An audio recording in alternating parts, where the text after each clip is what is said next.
സ്വകാര്യ ജെറ്റുകൾ, ട്രംപുമായുള്ള സൗഹൃദം, അധികാരം, ഫിഫ പ്രസിഡന്റേതുപോലൊരു ജീവിതം ആരും കൊതിച്ചു പോകും. കൊളംബിയയിലെ കാലിയിൽ വിമാനമിറങ്ങിയ ഫിഫ പ്രസിഡന്റ് ജിയാനി ഇൻഫന്റിനോയെ സ്വീകരിക്കാൻ റൺവേയിൽ തന്നെ കാത്തുനിന്നത് Colombian football federation president Ramon ജെസുറിനായിരുന്നു. ഇരുവരും ഒന്നിച്ചുള്ള ചിത്രങ്ങൾ ഫെഡറേഷന്റെ ഇൻസ്റ്റഗ്രാം അക്കൗണ്ടിലും പ്രത്യക്ഷപ്പെട്ടു.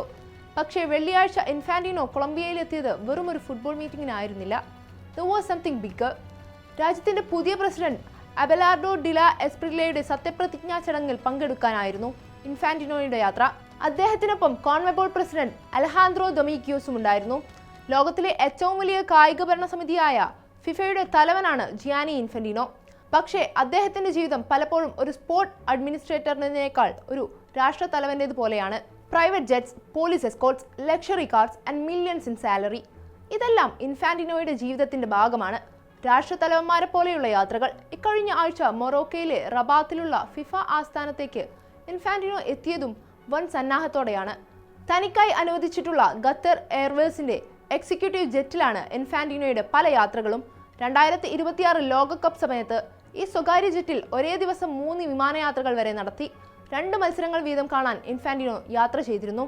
That's not exactly a normal sports executive life style.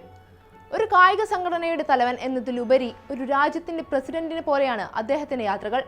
എന്നാൽ ഇത്തരം VIP പരിഗണനകൾക്ക് ചിലയിടങ്ങളിൽ തിരിച്ചടിയും ലഭിച്ചിട്ടുണ്ട്. കഴിഞ്ഞ ഏപ്രിലിൽ വാൻകൂവറിൽ നടന്ന ഫിഫ കോൺഗ്രസിന് മുന്നോടിയായി രാഷ്ട്രതലവന്മാർക്കും മാർപ്പാപ്പയ്ക്കും മാത്രം ലഭിക്കുന്ന ലെവൽ 4 മോട്ടോർകേഡ് സെക്യൂരിറ്റി ഇൻഫാന്റിനോ ആവശ്യപ്പെട്ടിരുന്നു. പക്ഷേ പ്രാദേശിക ഭരണകൂടം ആ ആവശ്യം നിരസിച്ചു. 2023 വനിതാ ലോകകപ്പിനിടെ ന്യൂസിലാൻഡ് പോലീസും സമാനമായ ആവശ്യം നിരസിച്ചിരുന്നു. ആഡംബര യാത്രകൾക്ക് പുറമെ വൻ തുകയാണ് ഫിഫ പ്രസിഡന്റ് ശമ്പളമായി കൈപ്പറ്റുന്നത്.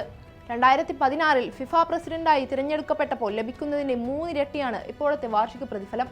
10 വർഷം മുമ്പ് ഏകദേശം 13.5 കോടി രൂപ, അതായത് 1.3 മില്യൺ ആയിരുന്നു വാർഷിക പ്രതിഫലം. ഇന്നത് ഏകദേശം 42 കോടി രൂപ, അതായത് $4 മില്യൺ ഉയർന്നു.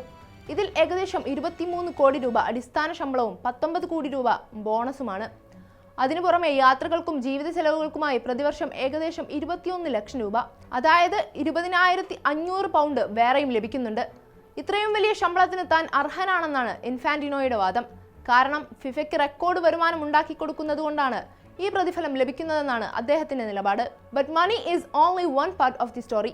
ട്രംപുമായുള്ള അടുത്ത ബന്ധം, യുഎഫയുടെ പിന്മാറ്റം, ഇൻഫാന്റിനോയും അമേരിക്കൻ പ്രസിഡന്റ് ഡൊണാൾഡ് ട്രംപും തമ്മിലുള്ള അടുത്ത ബന്ധമാണ് ഇപ്പോൾ ഫുട്ബോൾ ലോകത്ത് വലിയ അതൃപ്തിക്ക് കാരണമാകുന്നത്. ഫുട്ബോളിലെ ഉത്തരവാദിത്തങ്ങളെക്കാൾ രാഷ്ട്രീയത്തിനാണ് ഇൻഫാന്റിനോ മുൻഗണന നൽകുന്നതെന്നാണ് പ്രധാന വിമർശനം. And this is where things get complicated. 2025 May മാസത്തിൽ ട്രംപിനൊപ്പം മിഡിൽ ഈസ്റ്റിൽ നയതന്ത്ര പര്യടനം നടത്തിയ ഇൻഫാന്റിനോ പരേഗയിൽ നടന്ന ഫിഫ കോൺഗ്രസിന് 2 മണിക്കൂർ വൈകിയാണ് എത്തിയത്. ഇൻഫാന്റിനോ തന്റെ സ്വകാര്യ രാഷ്ട്രീയ താല്പര്യങ്ങൾക്ക് ഫുട്ബോളിനേക്കാൾ മുൻഗണന നൽകുന്നുവെന്ന് ആരോപിച്ച് ചില യുവേഫ അംഗങ്ങൾ ആ യോഗം ബഹിഷ്കരിച്ചു. പിന്നീട് ഫിഫയുടെ പീസ് പ്രൈസ് ട്രംപിന് നൽകിയതും വലിയ വിവാദമായി. വെനസ്വേലൻ പ്രസിഡന്റ് നിക്കോളാസ് മഡൂറോയെ പുറത്താക്കാൻ അമേരിക്ക സൈനികമായി ഇടപെടുകയും ഇറാനെതിരെ വ്യോമാക്രമണം നടത്തുകയും ചെയ്യുന്നതിന് ആഴ്ചകൾക്ക് മുമ്പായിരുന്നു ഈ പുരസ്കാരം നൽകിയത്. അതുകൊണ്ട് തന്നെ ഫിഫയുടെ സമാധാന പുരസ്കാരം ട്രംപിന് നൽകിയത് വലിയ ചോദ്യങ്ങളാണ് ഉയർത്തിയത്.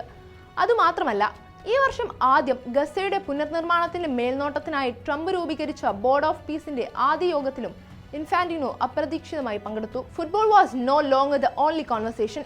റഫറി വിവാദവും ബിസിനസ് താൽപര്യങ്ങളും ലോകകപ്പിൽ ചുവപ്പ് കാർഡ് ലഭിച്ച അമേരിക്കൻ സ്ട്രൈക്കർ ഫോളറിൻ ബലൂഗോനെ അടുത്ത മത്സരത്തിൽ ഫിഫ വിലക്കാതിരുന്നതും വലിയ വിവാദമായി.